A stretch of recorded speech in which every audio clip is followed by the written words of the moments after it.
So ngayon guys, nag-iri kami ng cantilever dito sa ika-7 na palapag. So bali 2,000 yung itatay. Tutoy! So ayan si Gerald. 2,000 itatayo namin na cantilever dyan mga boss, no?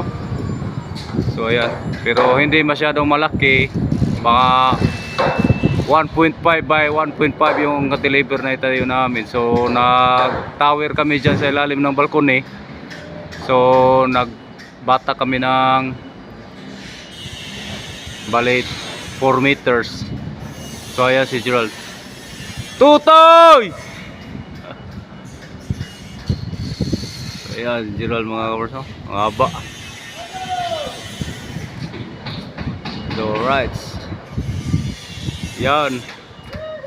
So bukas na po yung tatapusin namin mga kabers. Bali wala pa yung platform o wooden planks. So ayan. Bukas. Sige, salamat mga kabers. Bye bye. Totoy! Baba ka na!